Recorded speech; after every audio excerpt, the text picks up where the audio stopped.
This game is rated M for mature, for violence, blood, gore, and me constantly getting murdered. Viewer discretion advised. Hello, ladies, gentlemen, and otherwise. I'm Lamar Haven. Welcome back to Resident Evil 5. Lots of changes in between episodes. You might notice I have a heck of a lot more money. In fact, according to my calculations, I earned about 96,000 of the currency. I still don't know the actual name of that currency, and even though I put it in an addition. You know what? Forget that. I earn monies. Of course, I won't be using that in the single-player campaign, but something did get a little... Oops. I upgraded the capacity of the Ithaca and of the S&W, and forgot to mark it down, so they're 1 point higher than they should be, and I didn't know how much money I spent. Whoopsie. That said, I think it's gonna be fine. I don't think one more capacity on both of these weapons is gonna be a huge game changer. Something else happened. I found the M3 shotgun just in the level, and even though I missed it during the playthrough, while I was playing online. That isn't the only change. I also have an extra grenade launcher with explosive rounds, because of course I do. And a new gun, a new handgun has appeared in the store. That is the SIG P226. Won't be dealing with that just yet, but just letting you know, this has appeared. I think this appeared just because we got to stage 5-1. So this is normal. That had nothing to do with the online play. So with all that done and said and done and said, first thing first, I'm gonna grab one of these because my online play has taught me that it might be good to have some backup when it comes to healing, and I think we should continue on with the story. Last we left our heroes. I wonder if this is what Irving meant by answers. Not sure, but obviously there's a connection here with Umbrella, and that's never a good sign. We can worry about this later. First, we need to find out about Jill. You're right. Let's see what we can dig up. Gotcha! Ha ha ha! Was Umbrella doing research on these flowers? So we have a connection between Tricell and Umbrella, which we as players know is more obvious because Excella, one of the high mucky mucks of Tricell, was in the same room as Albert Wesker, and she was kinda hitting on him, at least a little bit. Oh! This is always a good sign. A tube dropping sludge into a pool of water. That is always a good sign. Anyway, I got those treasures knocked down. Come on, where are you? There's a treasure around here, Sheva. I saw it. Give me a moment. Well, I found it eventually. Moving on. Just need to get that last treasure that dropped somewhere. I wish I paid more attention to where it went. But you know me. Jewel Beetle. There we go. I don't know if that's actually the treasure that dropped, now I think about it. We're just gonna assume it is. Alright, let's move on.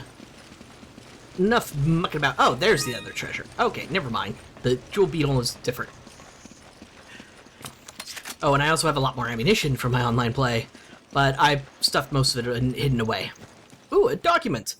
Chief Researcher, Brandon's Journal, number 1, 1966. December 4th. Mr. Spencer once spoke of a flower called the Stairway to the Sun. Supposedly this flower would give the person who consumed it incredible abilities. Everyone thought it was nothing more than a rumor or legend that Mr. Spencer was telling us, but later research would prove us wrong. The first person to recognize the validity of that story was my teacher, Dr. James Marcus. He hypothesized that a virus, hereto unknown, might exist that could alter DNA. The man was so perspicacious. His hypothesis turned out to be correct. The virus discovered in that flower was labeled progenitor. For 3 months in Africa, we worked diligently, fretted over results, and staved off attacks from the Nipaya. After such time, our efforts were finally rewarded. Even Dr. Marcus, who until yesterday looked exhausted, was in good spirits. He wants to return home as soon as possible to delve deeper into the research. I feel the same way. I want to learn the secrets of this progenitor virus as soon as possible. 1967, February 12th. We've hit the metaphorical brick wall. We brought the progenitor flower back from Africa and attempted to cultivate it here. The initial culture samples of the progenitor virus have not shown DNA-altering characteristics. We cultivated the flower to mass-produce the progenitor virus. At first, everything proceeded smoothly. The plants were strong and grew quickly. In a short amount of time, they flowered. But here's the major problem surfaced. The flowers do not contain the progenitor virus. Perhaps the environment in which they were grown triggers the development of the virus. This matter must be investigated further. March 23rd. We've made no progress. We've tried cultivating the flower under different conditions, but with no luck in triggering development of the virus itself. Thus far, we've tried changing the soil, water temperature, and light exposure. No success. I got into a heated debate with Dr. Marcus about the direction the research was taking. During that debate, Mr. Spencer interjected some foolhardy notion of starting a company. Without the progenitor virus, there's no point in starting a company. Does he not see that? It's all pointless. Spencer is one of the people who founded Umbrella, by the way. So, yeah. You're gonna want minimap in this area just to make sure you don't miss anything. Oh, look! An Umbrella logo! Research Center Director Brandon's Journal, 1998. November 16th, we closed down the Research Center. Strange, but I don't really care. I'm indifferent to the whole thing. Feel the same way as I heard that the Arcalay facility in Raccoon City were destroyed. When did I become so apathetic? I've spent every waking moment researching and extracting the progenitor virus. Everything I did was for Dr. Marcus. Actually, when I think about it, probably stopped caring the day I heard he died all those years ago. I don't feel angry or happy or even shocked. I felt nothing at all. It was as if all my emotions just shut down. I just kept sending out samples of progenitor virus to all of Umbrella's laboratories. I was just an automated machine reporting on Umbrella headquarters every time one of my subordinates made a breakthrough and discovered something new. I was like a zombie ambling through life. No thoughts, no feelings. Now the research center where I've spent half my life is closed. I really don't care one way or the other. It's probably all for the best. Perhaps it was too late to have any semblance of life again. From Chief Researcher Brandon Journal, number 2, 1968. April 15th. It's been over a year since we had any breakthroughs. That's why Dr. Marcus and I have decided to return to Africa. We can no longer continue our research without the progenitor virus. I know these routine attacks by the Nidapaya are really going to wreck my nerves, but for the sake of our research, I will persevere.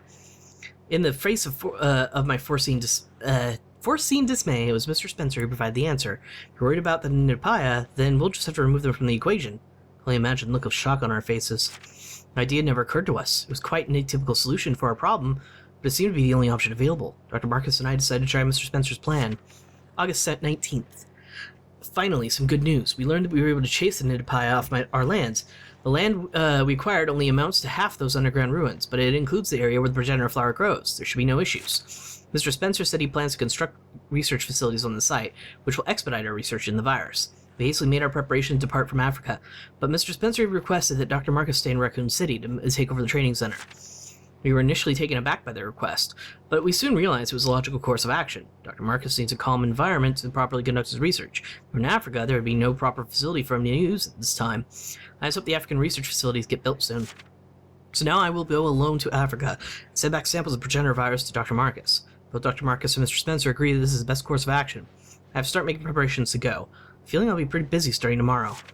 September 29th. I've been in Africa for 2 weeks now. It's a good thing Dr. Marcus isn't here. This place is far from the paradise of research and scientific study. The so-called research facilities are nothing more than a bunch of tents, and we have to employ armed soldiers to keep the Nidapaya at bay. The thing that gets on nerves the most is sound of construction from the real research facilities. How am I supposed to concentrate on research when everything is threatening to drive me insane? I'm trying to just concentrate on extracting virus samples from the progenitor flowers so I can send them to Dr. Marcus. Hopefully, if I focus on my work, I can remain sane in this godforsaken place. 1969, June 15th. The research facilities are finally completed. This is the real Umbrella Africa Research Center, not just some pile of tents. But I've come to the realization in the past 9 months, facilities are too small for our needs. We need to make them larger, more suitable for research. Then we can fill them with more talented researchers. This place needs to be our front line in the progenitor virus research. Our results will do a great service to Dr. Marcus and his viral research.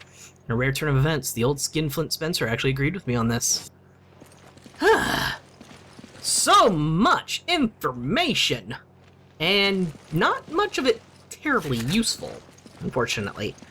You see, You grab it. Roger. all that was telling us is why this research facility is here, and giving us a connection to Umbrella and its history. And that is something you don't need to worry about at all. Absolutely nothing wrong here. Yep. Nothing going to happen. It also gives I don't know some how, background. but they could be using them to produce biological weapons. You literally just read a bunch of Facility reports on future. how. No doubt about it. We're finally getting somewhere. The viruses used, the progenitor virus, I believe specifically, is one of the early viruses, basically the baseline virus that created the zombie plagues and whatnot that they end up causing all the Resident Evil games to happen. So, if you're ever curious where they got the stuff from, mostly Africa, apparently. There's a bunch of other backgrounds from the other games and other spin-offs that give more explanation. But I'm going to let people who are far more informed than me tell you about those, because I know nothing about most of the history of the Resident Evil series except what it was necessary to understand these games. Looks like it was torn apart by animals. Not a good way to go. Gruesome.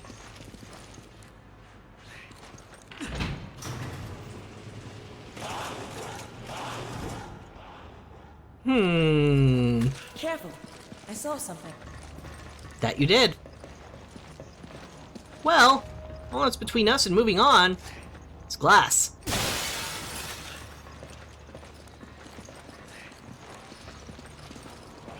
Alright, so around here, I'm gonna stop running. You'll see why soon. How long have they been locked up? Wonderful! Animal testing! Holy shit, these are some ROUSs. Cage for lab animals, BOW research, I suppose.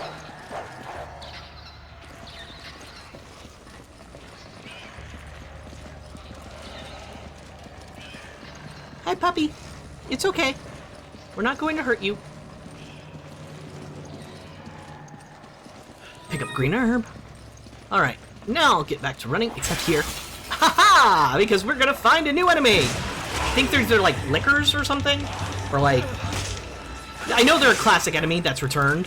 I just don't remember what their specific name is in this game. I know they're supposed to be based on like lickers from previous games.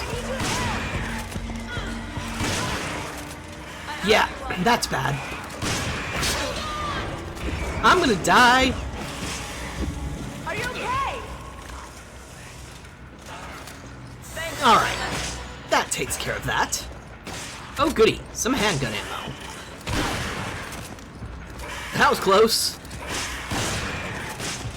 I believe their weak point is their chest with that exposed heart. So when you knock them on their back like that, you can take advantage of it and, you know, really rip in them to them. But shotgun doesn't exactly discriminate where it hits.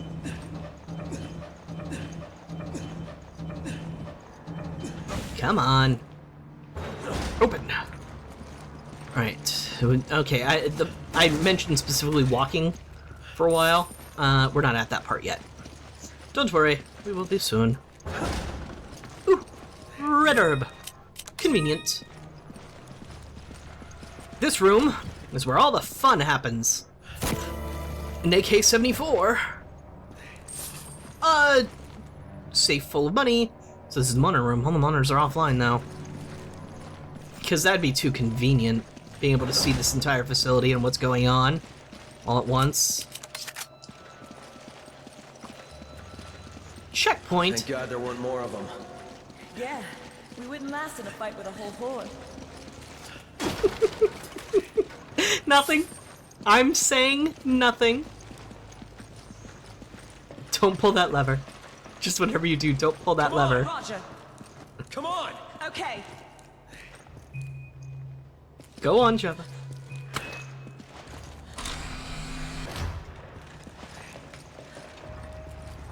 I don't think they'll notice us. Guess their senses are weak. And this is why you walk. Safe. They heard us! I was walking very stealthily. Bye. Ow. Oh! They can open doors, by the way. Just thought you should know.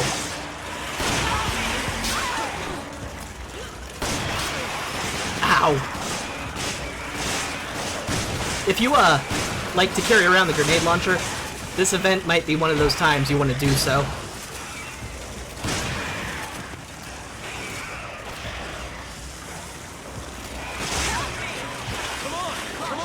You are...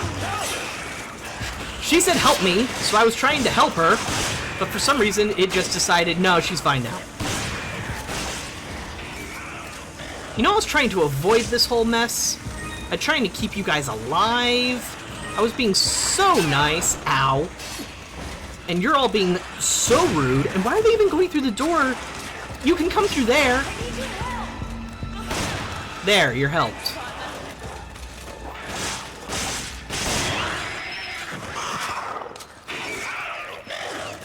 With a bullet to spare in the Magnum.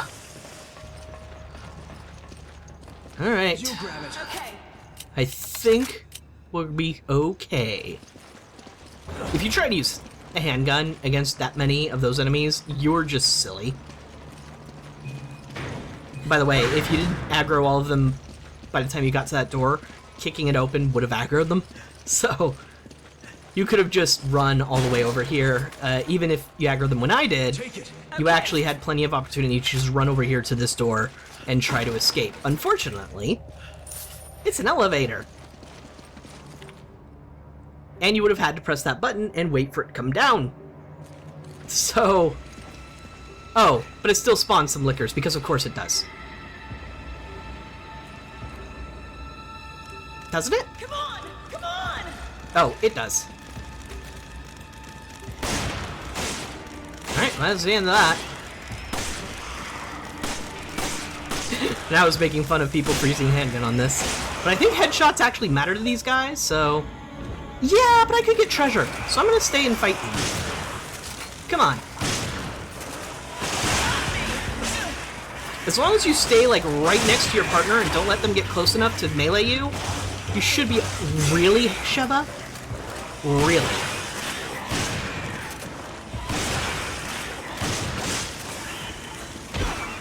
And you can counter their slash attacks if you're ready, like she keeps doing. And ta-da! I got an achievement for that. Why didn't I get that achievement before? Have I never meleeed one of those lickers, ever? That's silly. Come on, Sheva. I'll probably be giving the AK-74 to her because I barely upgraded her gun at all. And the AK-74 is better. Oh, by the way. Literally everything! Take it. Roger. Wait, I'm out of... Oh, I'm gonna give you that, even though I don't have any faith in you that you'll actually use it. Take it. Roger. Just give him some extra ammo for later. Oh dear, I remember this part.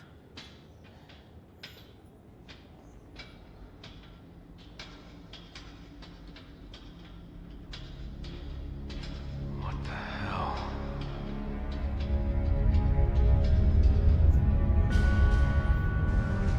Just in case you didn't think Umbrella had enough money.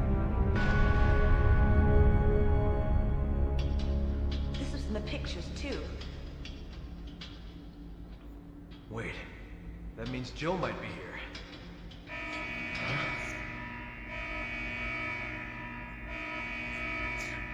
I'm sure that's not a problem.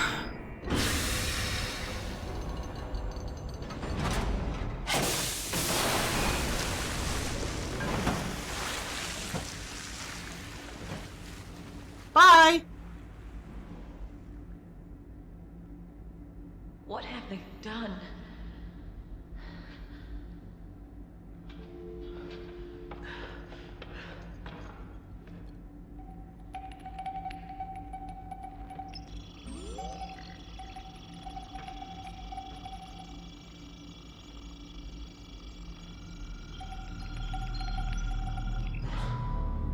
Jill.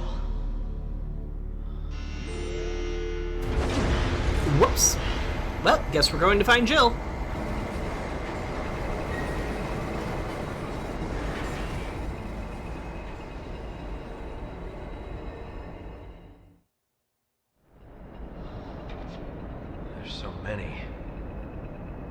kidnapping people from all over the world to experiment on.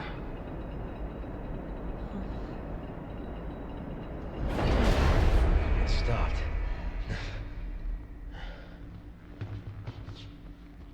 Access denied. Why? Why didn't it tell us that when we started moving? Well, that's why. It's a giant enemy crab!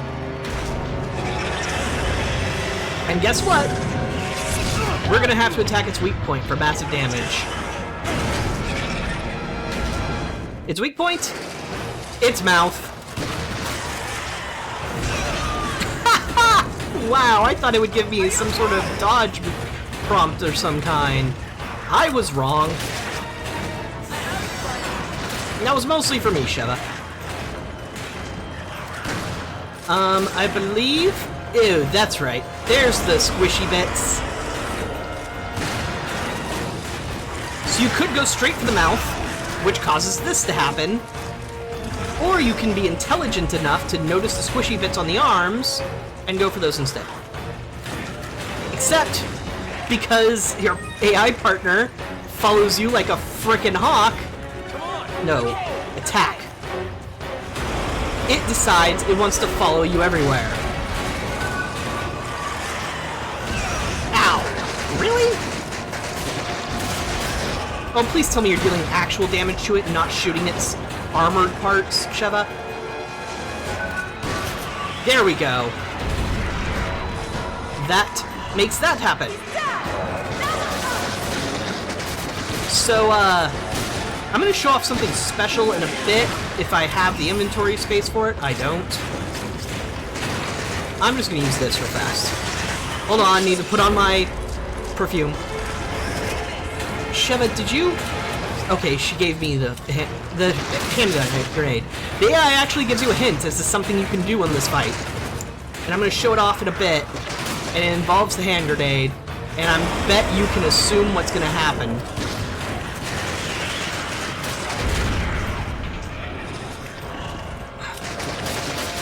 So you run straight for the face with a grenade equipped.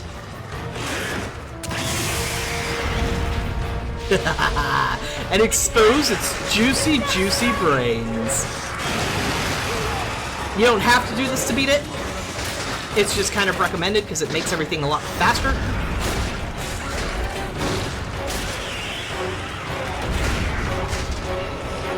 Also, I'm fairly certain you can do it more than once.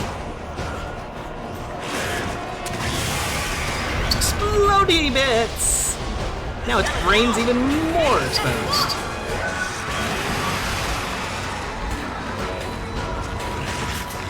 What the? I didn't mean to do that. Okay. Well, now that its brain's exposed, I'm gonna shoot it as soon as it lets me move.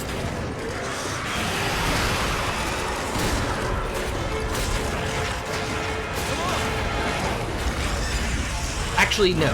Attack. You're doing fine, Sheva. You're actually doing okay. There we go.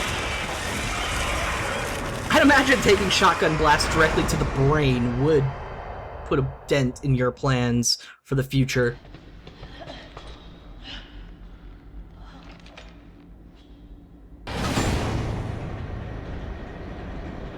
Apparently that gives us access that we needed.